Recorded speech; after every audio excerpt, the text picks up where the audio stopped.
Jails are the ideal testing ground for romantic myths about incarceration, including the notion that a racist society is locking up large numbers of innocent people who just happen to be in the wrong place and have the wrong skin color. Other myths present a false picture of what happens once a convict is locked up. Michel Foucault asserted in Discipline and Punish, academia's most celebrated book on incarceration, that jails and prisons subject inmates to constant, spirit-crushing surveillance. If you were standing in the well of a jail on New York's Rikers Island as profanities rained down on you from the cells above, you would realize the incompleteness of the claim. The truth is that surveillance goes both ways in correctional facilities.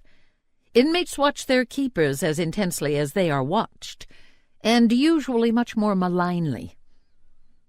As policing has gotten more efficient at nabbing wrongdoers, it has pumped a growing volume of increasingly troubled individuals into the jail system.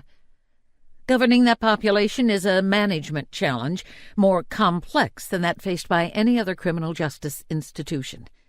Yet jails, unlike prisons, remain largely out of sight and out of mind. This public ignorance is unfortunate because jails have been evolving important principles for controlling criminal behavior of late, ideas that directly contradict the Foucauldian critique. To understand the difficulties of running a large jail, imagine that your job is personally to shepherd each of the thousands of commuters streaming through New York's massive Penn Station to their trains safely and on time. Except that the commuters are all criminals who keep changing their travel plans, and their trains, to which they don't want to go, have no fixed timetables.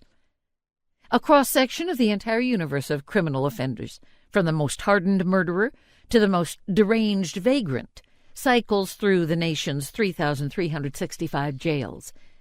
But the majority of jail inmates show up with no predictable release date, since they have, as yet, only been charged with a crime and are awaiting a trial that may or may not occur and whose duration is unknown.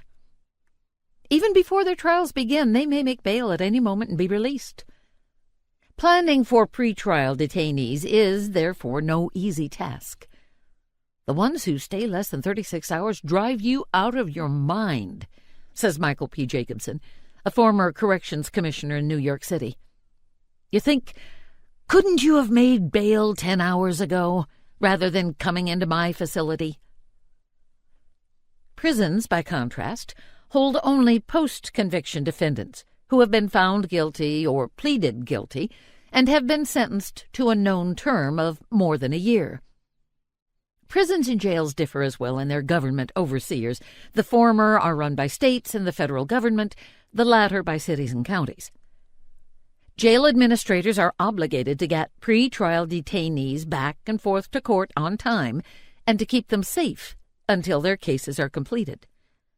But pretrial detainees are just less than two-thirds of the nation's approximately 780,000 jail inmates.